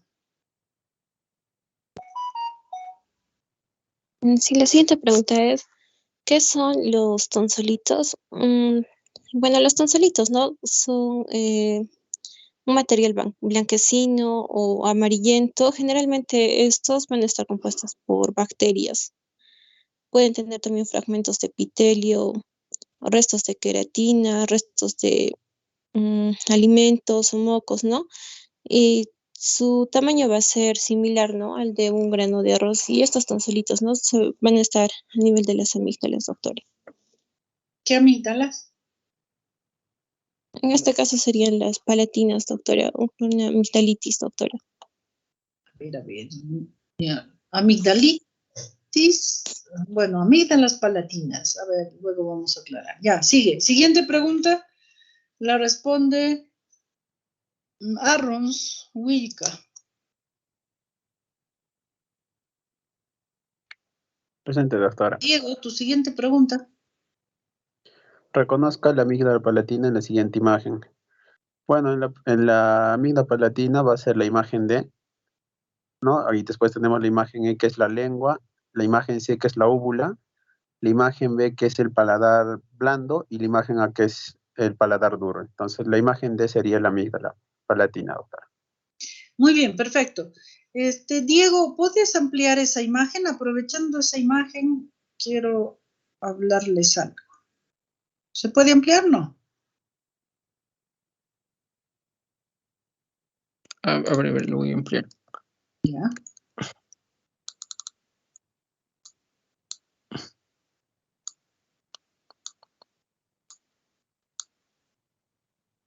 Bien, en esa imagen que está mostrando Diego, a ver, Manuela Salas, dime, descríbeme esas amígdalas. ¿Qué son? A ver, te doy alternativas. Amigdalitis aguda, amigdalitis crónica, hipertrofia amigdalar o tonsolitos. ¿Qué ves en esa imagen? Doctora, buenas tardes. ¿Podría haber que están quizás un poco edematosas y un poco inflamadas? ¿No sería una amigdalitis, doctora? ¿Qué dice Diego? Doctora, esta imagen yo más veo lo que sería una amigdalitis aguda. ¿Por qué? Porque existe una edematización bastante franca, están muy grandes las amígdalas y también vemos que están bastante congestivas, ¿no? Están rojas, no es el color de la mucosa normal. Ya. Bien, no, bueno, algo que lucho siempre, yo no sé por qué tienen tanta confusión, de inflamación con edema. ¿Tú ves ahí que esté inflamado o edematoso o hipertrófico? Pensaría que está edematoso, está encrecida. A ver, tú mismo estás hablando dos cosas. Uno es edema y el otro es crecimiento. Edema es a ver, por si otra cosa importante. Proceso inflamatorio, inflamación es edema, congestión, dolor puede ser, ¿no? Entonces, edema y la congestión viene de que ese órgano está infectado, se hipervasculariza primero y sale de los vasos que están dilatados, gruesos, líquido a ese tejido submucoso, subcutáneo, y hace que se forme el edema, ¿ya? Y el edema es algo pasajero que después se va a reabsorber y es parte del proceso inflamatorio. Ahora, hipertrofia es que las células son grandes y por tanto el órgano es grande. Entonces son cosas diferentes. Que un órgano esté hipertrofiado no significa que está inflamado. Les reitero una vez más, no toda cosa grande que vean significa que está infectado. No sé si me dejo entender, no sé si queda claro eso. ¿Qué dice Diego? ¿Está claro? Sí, doctora. Entonces, vuélveme a describir esa imagen que ves ahí. Doctor, una pregunta. Acá yo también veo que las dos amígdalas están, no están simétricas, ¿no? Yo diría bastante simétricas, ¿no? Pues sí. La diferencia son milímetros, pero están bastante simétricas. Habría asimetría si es que una amígdala está grande y la otra está dentro de los pilares. Pero ahí yo diría que hay bastante simetría.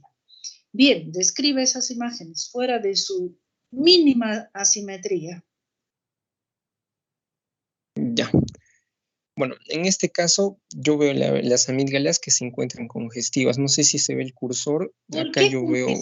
A ver, tú misma, compara esta lengua, compara este color de la lengua, el color de la úvula, el color del pilar con la amígdala. ¿Es el mismo color? Sí, doctor, además lo decía porque no sé si se ve el cursor, pero acá parecen que hay vasos que está empezando a vascularizarse más. No, esos como puntos oscuros que tú ves son las criptas, pero el color de toda la amígdala es tan rosadita como la úvula, como el pilar, como la lengua, como el carrillo. Ahora, esta mitad superior que se ve más oscura es la sombra de la foto, ¿no? Que pareciera que está más enrojecida. Pero si comparas esta otra zona que está bien iluminada, todos tienen el mismo color. Entonces ahí no hay congestión, no hay eritema, no hay enrojecimiento. Todo está rosadito, bonito, ¿sí o no? Sí, es una hipertrofia amigdalina. Y también me parece que acá hay un tonsolito. No, no es tonsolito. Ahora vamos a ver. Entonces, chicos, por favor, recalcarles que todo lo grande no significa edema y menos inflamación. ¿Ya? Hay que ver las otras partes. Si hablan de inflamación, hay que buscar edema, congestión, básicamente. Entonces, estas amígdalas están grandes, pero no están rojas. Guardan simetría de color con todo. Está rosadito, no está enrojecido. No hay edema, lo que pasa es que es grande. Entonces, no todo lo grande es infección, no todo lo blanco que ven aquí es infección, ¿ya? Entonces aquí sería una hipertrofia amigdalar palatina bilateral simétrica, bueno, pues un mínimo de simétrico, pero más va lo simétrico. Ahora esto que demostraba vuestro compañero, que parece un tonsolito, la diferencia con, miren, esta cosita blanca, si se dan cuenta, si lo miran con cuidado, está revestido de epitelio. No es como el tonsolito que está sobrepuesto sobre la cripta o sobre la amígdala. Este más bien es un pequeño quiste de retención, ¿ya? Pero la diferencia con el tonsolito mucho hace esto, que uno de ellos, el quiste. Primero, quiste es contenido líquido en una bolsita, ¿no es cierto? Esa bolsita es el epitelio que está allí. Y el tonsolito no tiene esa bolsita, es una cosa sobrepuesta sobre la cripta. Muy bien, espero que quede entendido. ¿O alguien tiene alguna duda, pregunta todavía? Chicos, si no hay dudas, gracias. Deja de compartir. Diego y tu compañero va a empezar la exposición.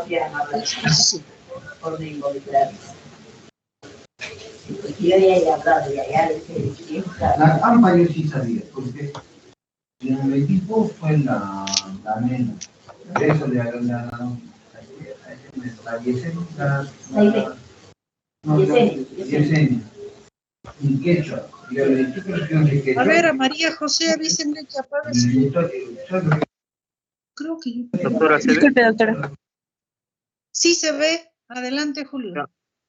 Sí, doctora, buenas tardes, compañeros. En esta ocasión yo les voy a dar a conocer lo que es un flemón y lo que es un absceso periamigdalino, ¿no? Que estas van a ser complicaciones de las patologías que hemos visto anteriormente. Uno, bueno, si comenzamos con lo que es un flemón periamigdalino, vamos a ver que es una patología indurativa, supurativa. Perdón, Julio. Sería muy bien lo que estás diciendo, pero sería genial que las palabras, el contexto de lo que es flemón y absceso lo diferencies y continuamos. Sí, doctor. Vamos, es que al final va a haber una imagen didáctica que también nos va a diferenciar, doctor. Bueno, está bien. Pero Ya, bueno, como sigue entonces. el flemón periamigdalino es una patología indurativa o supurativa que se instala en el espacio periamigdalino. Esta va a ser una infección difusa, ¿no? Es un llamado flemón o celulitis. Se va a ubicar principalmente entre la cápsula fibrosa de la amígdala palatina, las fibras horizontales del músculo constrictor superior de la faringe y las verticales del músculo palatofaringeo, ¿no? Como pueden observar en la imagen, la mucosa se va a observar demasiado eritematosa, ¿no? Es el primer paso para un absceso del cual es muy importante distinguir, ¿no? O sea, es una relación de causa y efecto, ¿no? Esto es anterior a lo que es el absceso. Es poco frecuente en pediatría y siendo raro en menores de 10 años y aparece a los 7 a 10 días del inicio de la amigdalitis, ¿no? Y también puede aparecer en cualquier etapa de la vida, pero más frecuentes entre la segunda y tercera década, ¿no? Bueno, en la etiología vamos a destacar que principalmente la máxima incidencia se da en primavera y otoño, cuando las infecciones por Streptococcus pyogenes son más prevalentes, ¿no? Siendo el patógeno relacionado clásicamente, aunque se ven involucrados otros, ¿no? Principalmente lo que es el Streptococcus beta hemolítico del grupo A, el Streptococcus viridans, el Haemophilus influenzae, lo que es el neumococo y lo que es el Staphylococcus aureus, ¿no? Bueno, la clínica va a variar, ¿no? La clínica en este caso, vamos a ver que va a haber una otalgia refleja con lateralización de la cabeza. Vamos a ver lo que es la voz gangosa o la voz de patata caliente y en ocasiones cierta disartria. Los pacientes van a presentar cialorrea, fiebre y adenopatías, edema, va a haber ausencia de lo que es la fluctuación, va a haber eritema, que es lo que lo va a caracterizar más que todo, ¿no? Como pueden observar en la imagen, en la imagen inferior, ¿no? Lo que es la amígdala, esta va a estar demasiado eritematosa y va a haber posteriormente un emplastamiento, ¿no? Va a haber un abombamiento, sí, pero va a ser moderado de la región orofaringea o la ausencia de obtención de material purulento espontáneo al drenaje, ¿no? Es decir, que cuando vamos a hacer una punción en este lugar, lo que más vamos a observar es sangre que pus, ¿no? Bueno, el diagnóstico es fundamentalmente clínico, ¿no? El laboratorio que nos va a permitir observar lo que es leucocitosis. En la punción y aspiración va a servir para lo que es el diagnóstico, la decisión terapéutica y para el cultivo y lo que es el antibiograma. Vamos a ver que la amígdala va a presentar un enrojecimiento y abombamiento de los pilares y de lo que es el velo del paladar, ¿no? Como pueden observar en la imagen, la boca está abierta, pero o sea, las amígdalas van a estar eritematosas y la segunda imagen nos muestra cómo se realiza una punción-aspiración, ¿no? Bueno, el tratamiento se va a basar, es farmacológico, ¿no? Principalmente se va a utilizar lo que es la penicilina, ¿no? Pero por la incidencia de otros patógenos se asocia más lo que es la amoxicilina y lo que es el ácido clavulámico con lo que es la clindamicina o las cefalosporinas, ¿no? Algo que quiero aumentar aquí es que la penicilina va a ser utilizada, la penicilina G, en 4 millones de unidades cada 6 horas, y lo que es la moxi y el ácido clavulámico es 1 gramo cada 8 horas, ¿no? Dentro de lo que es las cefalosporinas de tercera generación, se va a valorar la respuesta en las primeras 48 horas, ¿no? Es de evidencia, no se utiliza mucho. Y los corticoides, que son favorables para la resolución clínica, que es evidencia B, aunque tampoco se recomienda rutinariamente, ¿no? Pero el que se va a utilizar más es lo que es la metilprednisolona, de 40 a 80 miligramos al día, repartidos en 2 a 3 tomas, ¿no? Se va a utilizar lo que son AINES y analgésicos, también lo que es una hidratación adecuada, y se va a discutir sobre la realización de un drenaje o de una punción-aspiración, siendo el primero más eficaz, ¿no? Lo que es el drenaje, siempre asociado a lo que es un antibiótico endovenoso, que principalmente es lo que es la penicilina, ¿no? Siguiente, vamos a ver el absceso periamigdalino, ¿no? Tal como su nombre lo indica, es una colección, ¿no? Por eso se llama absceso. Va a estar ubicada entre la cápsula fibrosa de la misma manera que el otro, ¿no? De la amígdala palatina, las fibras horizontales del músculo constrictor superior de la faringe y de las verticales del músculo palatofaringe, ¿no? Inicialmente, como les expliqué anteriormente, es una relación de causa y efecto, ¿no? Inicialmente esto va a ser una celulitis o flemón, con la posterior formación de una colección purulenta que es un absceso, ¿no? Generalmente va a ser unilateral, porque el 3% solamente va a ser bilateral, y la mayoría se va a localizar en lo que es el polo superior de la amígdala, ¿no? Y se puede extenderse a otras zonas por proximidad, ¿no? Como es el espacio parafaringeo, prevertebral y lo que es el mediastino, ¿no? Bueno, dentro de lo que es la etiología, aquí sí va a destacar bastante lo que es el estafilococo, lo que es el Streptococcus beta hemolítico de grupo A. La recurrencia del absceso se va a producir de 10 a 15% de los pacientes, pero este es más frecuente en lo que son pacientes pediátricos, ¿no? Es 4 veces más frecuente y con antecedentes de amigdalitis a repetición. Y se ha descrito un aumento de la incidencia en la edad pediátrica en lo que son los últimos años, y el tabaco parece ser un factor de riesgo y es más frecuente también en la adolescencia, y los abscesos periamigdalinos aparecen como complicación de lo que es la amigdalitis, ¿no? Y la enfermedad de las encías y de los dientes también puede aumentar lo que es una probabilidad de formar un absceso periamigdalino. En la imagen izquierda pueden observar lo que es la etiología bacteriana, ¿no? Destacando principalmente en primer lugar lo que es el Streptococcus beta hemolítico del grupo A, luego está el Streptococcus pyogenes, el Staphylococcus aureus, el Haemophilus influenza, lo que son los Fusobacterium, los Streptococcus y la Prevotella pigmentada, ¿no? Bueno, en la clínica tenemos que destacar principalmente lo que es la clave en esta patología, es lo que es el trismus y la odinofagia, ¿no? Ya que tras una faringoamigdalitis aguda, ocasionalmente sin ella, o con o sin tratamiento antibiótico, ¿no? Va a aparecer lo que es la fiebre y los escalofríos, el dolor de garganta intenso, que generalmente es en un lado, lo que es la odinofagia y lo que es la otalgia, acusada e irradiada al oído, la disfagia más o menos intensa, es decir, va a haber babeo, lo que es una voz gangosa y apagada en los niños, la voz de patata caliente, lo que es la halitosis, lo que es la adenopatía dolorosa cervical homolateral, el trismus, que es importante, que está presente en los 2/3 de los pacientes, ¿no? Va a haber hinchazón facial o cervical, ganglios en la mandíbula y la garganta van a estar demasiado sensibles y va a haber rigidez de cuello, ¿no? Como en la imagen izquierda, pueden observar la boca. O sea, en este caso, lo que es el absceso va a permitir lo que es el desplazamiento de la úvula hacia el lado sano, ¿no? Como pueden observar en la imagen, va a aumentar lo que es la temperatura y va a haber dolor en los dientes y en los oídos.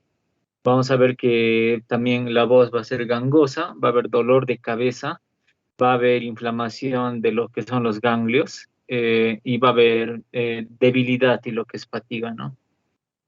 Bueno, el diagnóstico principalmente de esta patología es clínico, ¿no? Se recomienda una valoración de la otorrinolaringología y en ocasiones se requiere una aspiración con aguja o incisión y drenaje para comprobarlo, ¿no? La analítica, vamos a ver que va a ser reactantes en fases agudas, lo que es hemograma, iones, cultivo faríngeo y del material drenado, ¿no? Y no es necesario para lo que es el diagnóstico, pero sirve para valorar principalmente lo que es la gravedad y lo que es la actitud terapéutica, ¿no? La ecografía o lo que es la tomografía helicoidal multicorte están indicados para realizar un diagnóstico diferencial con otras infecciones, ¿no? Profundas del cuello y guiar lo que es el drenaje. ¿Qué vamos a observar dentro de los pacientes, dentro de las características? Va a haber un abombamiento severo de lo que es la región orofaringia, más la existencia de lo que es el material purulento espontáneo al efectuar el drenaje, ¿no? La característica principal es lo que es la lateralización de la úvula al lado sano y exudado amigdalar y lo que es la lengua saburra, ¿no? La lengua blanca. Bueno, el tratamiento, vamos a ver que se puede tratar con antibióticos si se detecta temprano. El antibiótico de elección, como en el anterior caso, es lo que es la amoxicilina y con el ácido clavulámico. En alérgicos a lo que es la penicilina se recomienda el uso de lo que es la clindamicina. Y la clindamicina, en este caso, las dosis van a ser de 600 miligramos cada 8 horas, ¿no? Y si se ha formado un absceso, será necesario lo que es drenarlo con aguja o haciéndolo un corte para abrirlo, ¿no? Y se le van a dar analgésicos antes de hacer esto, ¿no? En la mayoría de los casos, lo que es el tratamiento de elección es lo que es la aspiración con aguja. Y si la infección es demasiado grave, ya se extirpan las amígdalas al mismo tiempo que se drena el absceso, ¿no? Pero esto es poco frecuente, ¿no? En este caso se le aplica anestesia general, de manera que el paciente esté dormido y no sienta lo que se le va a realizar, ¿no? Vamos a ver principalmente que estas son las características muy importantes, ¿no? Para diferenciar lo que es un flemón y lo que es un absceso. En la imagen izquierda, el flemón, en la boca pueden observar, no existe colección de pus.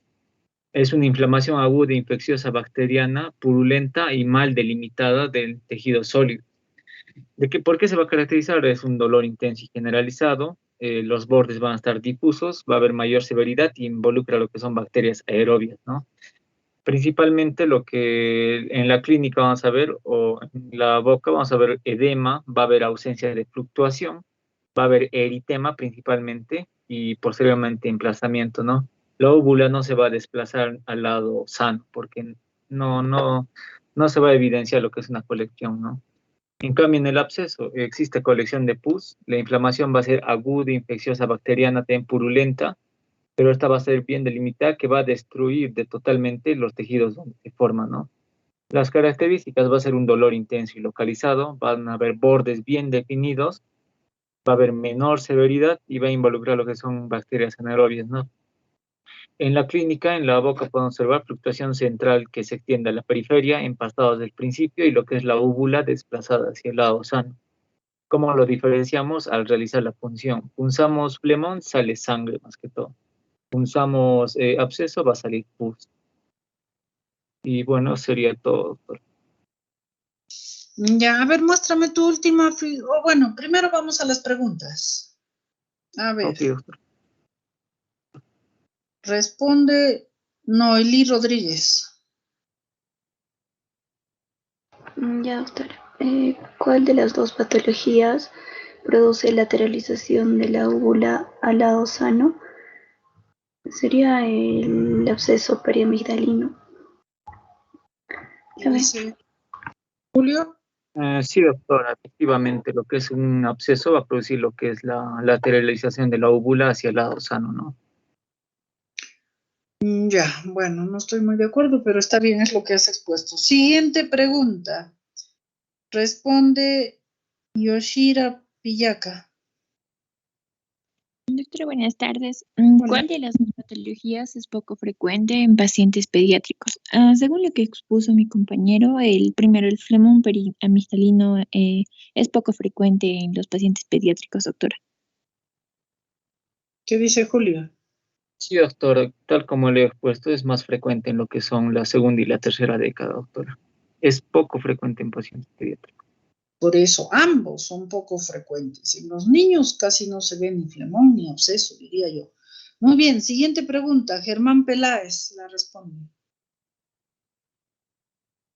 Doctora, buenas tardes. ¿Me escucha? Sí. Ya, dice la pregunta, ¿cuál es el tratamiento de un flemón periamigdalino? Como mencionó mi compañero Julio, doctora, primero se administran antibióticos, entre los cuales se puede usar penicilina o amoxicilina compañero. con ácido clavulánico. Sí. La tercera pregunta es esta. ¿Cuál de las dos patologías presenta trismos y odinofagia para la clave diagnóstica? Perdón. Sería el absceso periamigdalino. ¿Qué dice Julio? Está bien, doctor. Sí, la clave para lo que es el absceso es lo que es el trismus y la odinofagia, doctor. Ya. Siguiente pregunta, José María Núñez. Eso quiere decir, Julio, que les has pasado las preguntas y respuestas a tus compañeros con anticipación. ¿Sí o no? Doctor, es María José. Doctor. Perdón, María, ¿yo qué dije? ¿María José o no? Sí, Ya, deja María de... José. Oh, disculpen. A ver, sigue. María José. ¿Cuál es el tratamiento del flemón periamigdalino?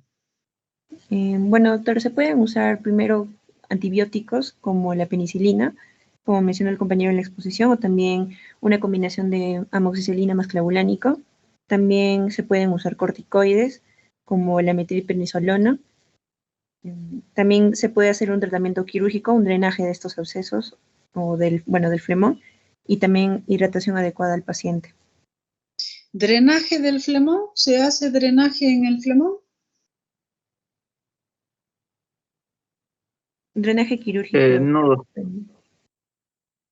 No, ¿no es cierto? No se hace drenaje porque en flemón, bueno, luego lo explicaremos nuevamente. A ver, Julio, en el absceso sí, porque el absceso es una colección. Siguiente pregunta, la responde a Noelí, creo que ya hemos dicho. Noelí Necochea. Yo, doctorita. Ya, Noelí, vamos. Buenas tardes. ¿Cómo diferenciamos ambas patologías? Bueno, según la última parte que dijo el compañero, se hace una punción, ¿no? Al punzar el absceso, va a salir pus, y al punzar el flemón, en su gran mayoría va a expulsar sangre, ¿no? Esa sería la diferencia, doctora. Ya, muy bien. Siguiente pregunta, responde Paloma Morales. Buenas tardes, doctora. Ya. ¿Cuál de las dos patologías es 4 veces más frecuente en pacientes pediátricos?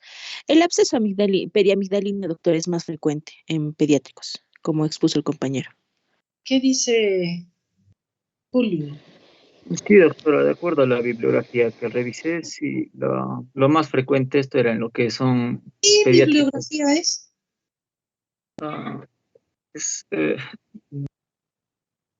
Lo podría colocar, doctora.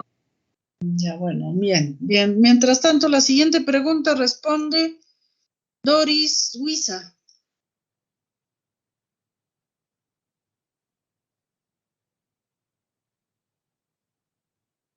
Doris. Adelante.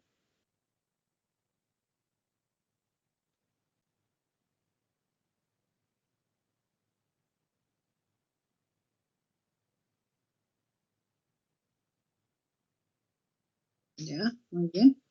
Absceso es colección, efectivamente. Siguiente pregunta, responde Yandira Farfán. Presente, doctora. Adelante. Ya. ¿Cuál de las dos patologías es una infección difusa o celulitis? Doctora, según esto, como estaba mencionando el compañero, es el flemón periamigdalino. Ya, muy bien.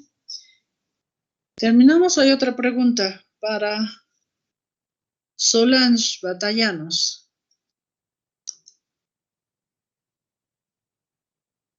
Doctora, ya expuse, también respondo la pregunta. ¿Perdón? Ya expuse. ¿Se me escucha? Tiene que ver con que puedas responder una también voy a responder. Ya, ¿cuál de las dos patologías es generalmente unilateral y se localiza en el polo superior de la amígdala? Sería el absceso periamigdalino. Okay. Bien. Siguiente pregunta. Aunque ya no hay, ¿no, Julio? ¿Qué dices? No, doctora, ahí se acabaron las preguntas. Sí, sí, doctora, ahí ¿Me se puedes acabaron. mostrar o mejor? Ya, gracias. Deja de compartir tu pantalla. Ya, doctora.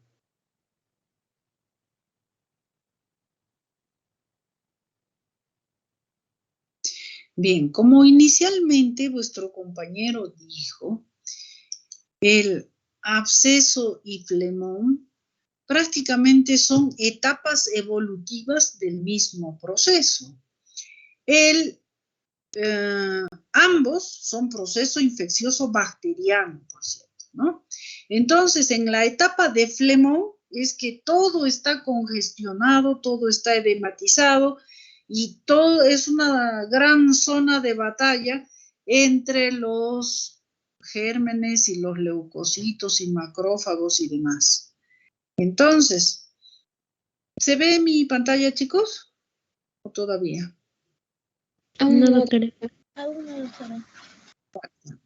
Todavía, doctora. Bien, bien. Ahora sí creo. Bien, entonces ambos son procesos infecciosos.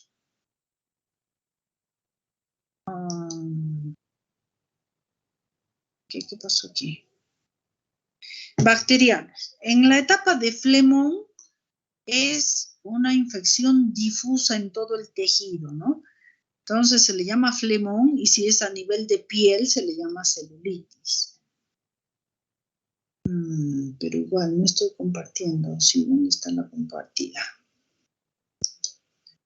¿Ahora sí aparece? Ahora sí, ¿no? Ya. Entonces, de esta lucha, de esta etapa de flemón, cuando ya el organismo está tratando de circunscribir ese proceso infeccioso, entonces se forma una colección de pus y ese pus es el resultado de la muerte de leucocitos, bacterias y demás, ¿cierto? Entonces, la primera etapa es una cosa difusa y luego es que se colecciona. En la etapa difusa es que se llama flemón y cuando logra coleccionarse se llama absceso. Entonces, bueno, puede ser por vía de inoculación directa o un antecedente generalmente, como dijo vuestro compañero, de amigdalitis. Entonces, se caracteriza primero por esto, un aumento de volumen grande, difuso, de la amígdala afectada que protruye las estructuras aledañas, entre ellas la úvula, ¿no? Una forma de diagnóstico diferencial, como dijo, es si lo punzamos, pues va a salir secreción purulenta si es absceso y sangre si es que fuera flemón, porque aún no hay la colección. Por cierto, para hacer la punción también nos orientamos por la palpación con un hisopito, si es que no puede entrar el dedo, podemos palpar y la zona flemonosa es dura, es indurada, porque todo está difuso. Y la zona de colección del pus ya es una zona más reblandecida. Y es ahí donde tenemos que punzar y luego cortar para poder hacer el drenaje de este absceso. ¿Qué más? Algo que quería decirles. Algo, creo que aquí. Muy importante también para diferenciar en el examen físico es, primero, por ejemplo, esta es una imagen de hipertrofia, ¿no? Son las dos amígdalas grandes, pero a pesar de ser grandes, se conserva la anatomía. Se ve que hay el pilar anterior, bueno, el posterior no lo veo por la amígdala, pero aquí se ve la división de ambos pilares y se ve la úvula en buena posición. En cambio, en un absceso periamigdalino, ¿dónde está mi imagen? Esta es la misma que ha mostrado vuestro compañero.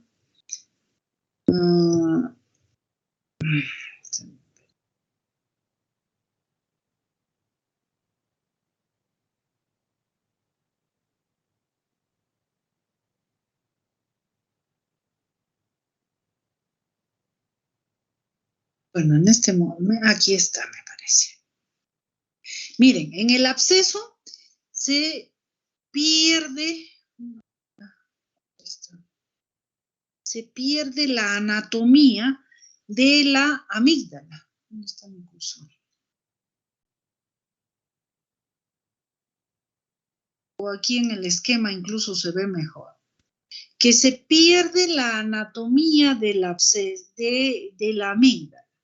Aquí ven todo abombado como si fuera una sola bola gigante que crece tanto que empuja la úvula al lado contralateral, y aquí no se ve la diferencia del pilar con el borde de la amígdala, que sí debemos verla y sí se ve en otras patologías. A ver, igual, aquí está, una imagen de absceso. Miren, se pierde la anatomía.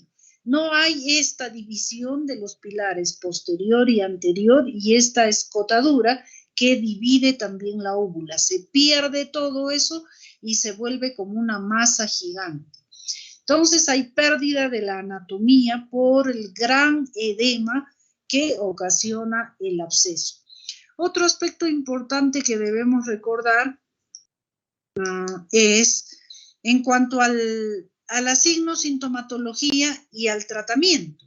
Por decir, en un absceso o en una amigdalitis que han expuesto vuestros compañeros antes, en una amigdalitis aguda, hay dolor, hay malestar, hay odinofagia y fiebre.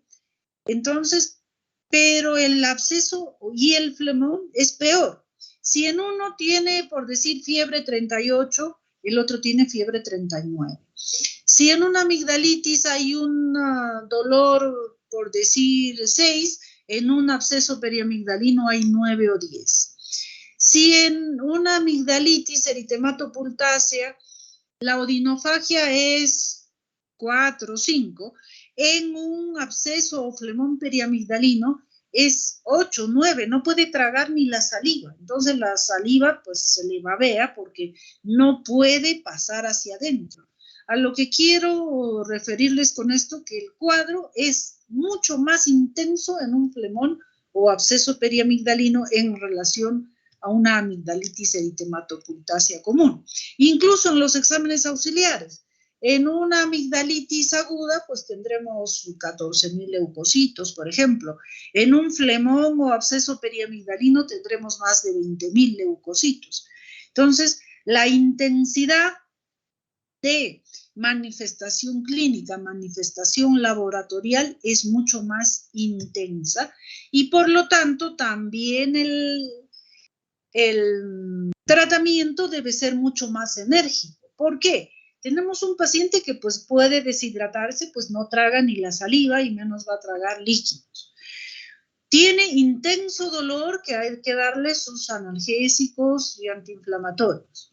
Como no puede tragar y también, bueno, el tratamiento Parenteral suele ser más rápido porque le estamos inyectando directamente en el sistema vascular, ya no va a tener que pasar por los intestinos. Entonces, de preferencia, hospitalizarlo para darle tratamiento parenteral e hidratación parenteral. Y la elección de los medicamentos, si bien es cierto, en una amigdalitis eritematopunctácea, sobre todo si se trata de estreptococos, la primera elección son las penicilinas, pero en este caso muchas veces ya se asocian gérmenes anaerobios. Entonces, lo ideal ya es dejar un tratamiento más agresivo, que podría ser pues una ceftriaxona más clindamicina o metronidazol que nos cubra flora bacteriana anaerobia. Y si tocamos y encontramos un ciclo fluctuante, lo ideal es hacer el drenaje del absceso. Entonces, no sé si queda claro en esto de absceso y flemón periamigdalino en cuanto a las manifestaciones características del examen físico y el tratamiento y la conducta que se debe hacer con estos pacientes. ¿Alguna duda, alguna pregunta? John Eicher. ¿Está John Eicher? Sí, doctora. ¿Cuál es el tratamiento de un flemón periamigdalino?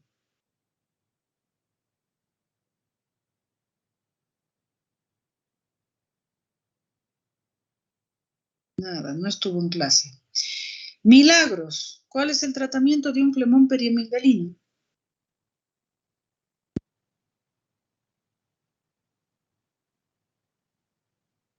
Tampoco estuvo en clase. Brandon, ¿cuál es el tratamiento de un absceso periamigdalino? Doctora, ¿puede repetir la pregunta, por favor? Bueno, ya le repetí 3 veces que no le responden. Jonaiker, Saida. Bueno, ¿cuál es el tratamiento de un absceso periamigdalino? Doctora, primero tenemos que tratar la infección. Y para luego debridar esta, nada más. Ya, pero acabo de decirlo, no solamente es eso, son más cosas. ¿Y qué antibióticos usamos?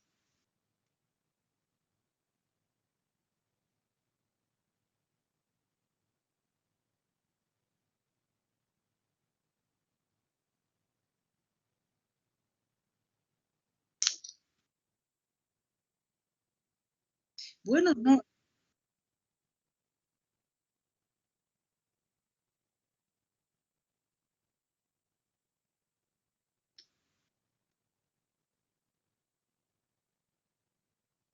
Ya, bueno, pero no es en ese orden primero hidratarlo y eso, sino todo simultáneo, porque mientras lo hidrato pueden pasar varias horas y estoy perdiendo tiempo de inyectarle su antibiótico.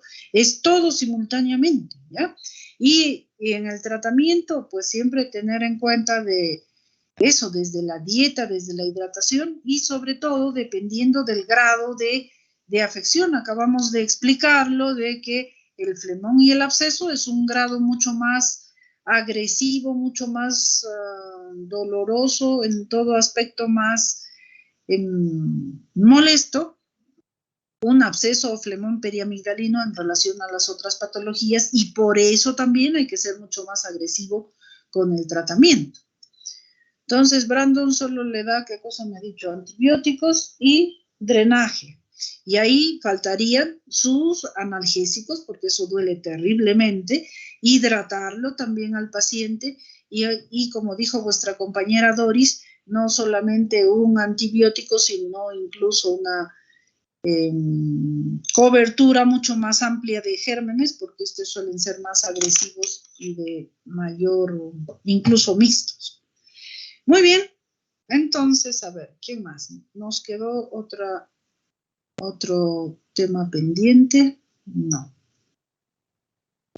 Bien, algo que no han hablado en la amigdalitis, y es un tema importante que hay que recordarlo, si bien es cierto, bueno, por estrategias del gobierno, del ministerio, ya tenemos poca difteria en relación a alguna vez, aunque hace un par de años me parece que ha habido un brote de difteria, es importante recordar en qué consiste este cuadro clínico. Esta difteria es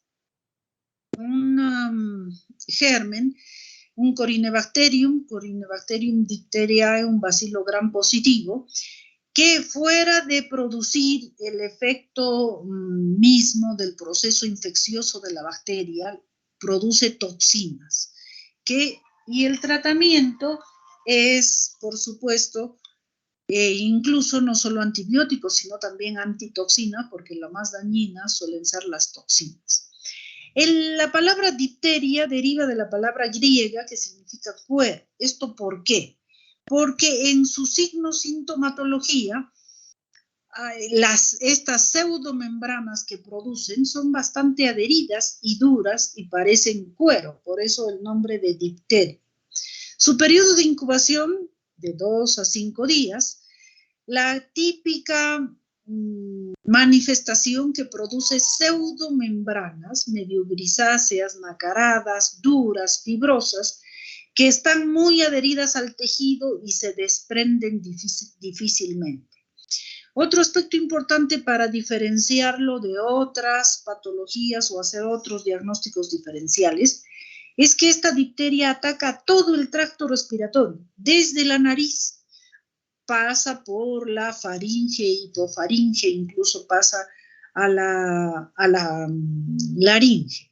Entonces podemos encontrar a todo ese nivel, incluso miren, tráquea, bronquios, estas pseudomembranas típicas de esta enfermedad.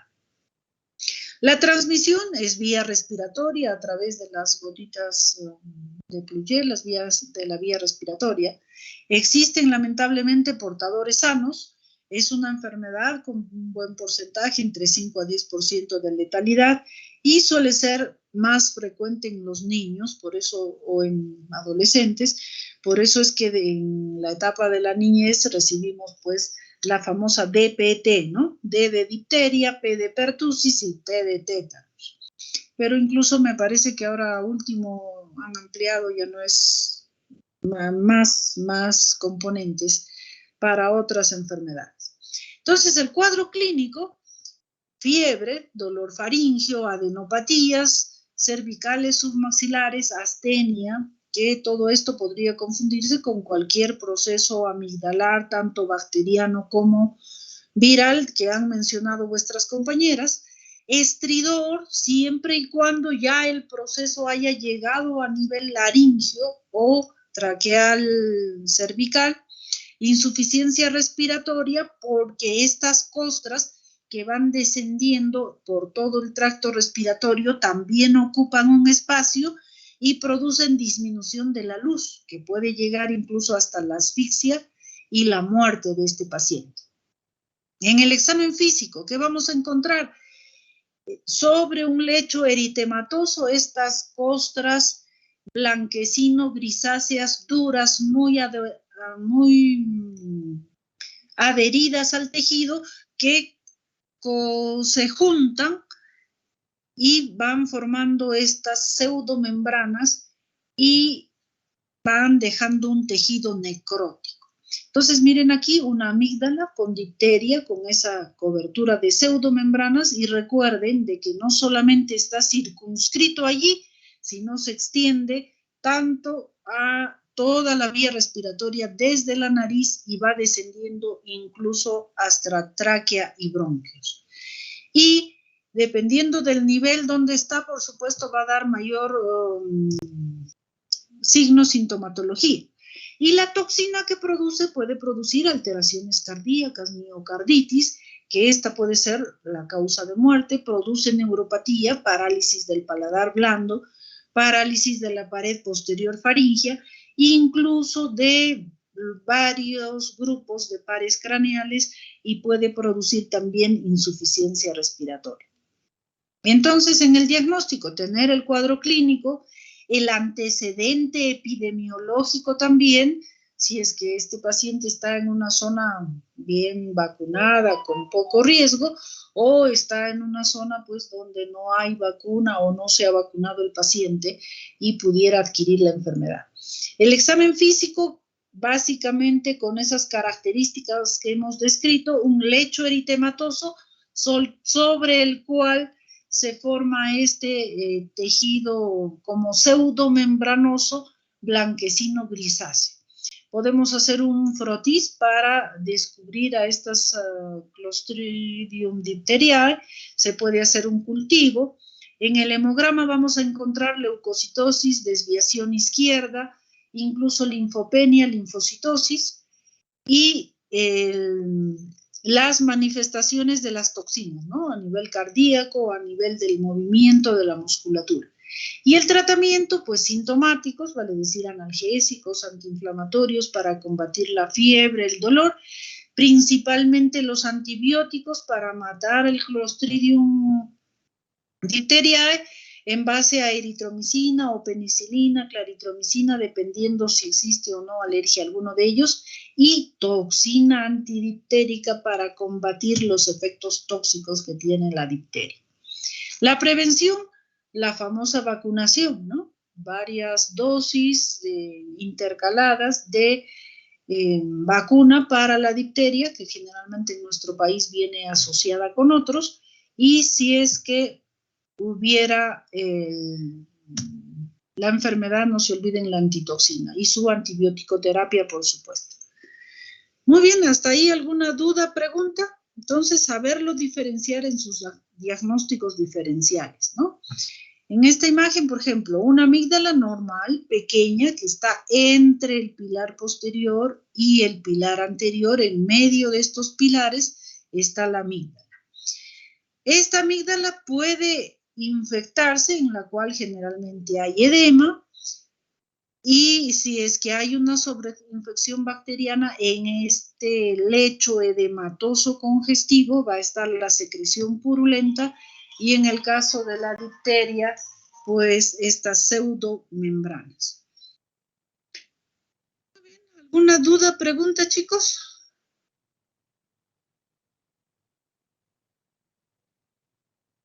Y también podría entrar como diagnóstico diferencial la cándida, ¿no?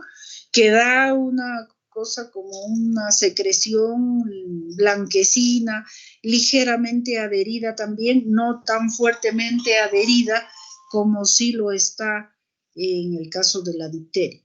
Y ahí nos va a hacer, y otra cosa que generalmente no produce obstrucción y más está circunscrito en algún lado, y el diagnóstico diferencial pues nos va a hacer el frotis o en el KOH la presencia de las levaduras en el caso de la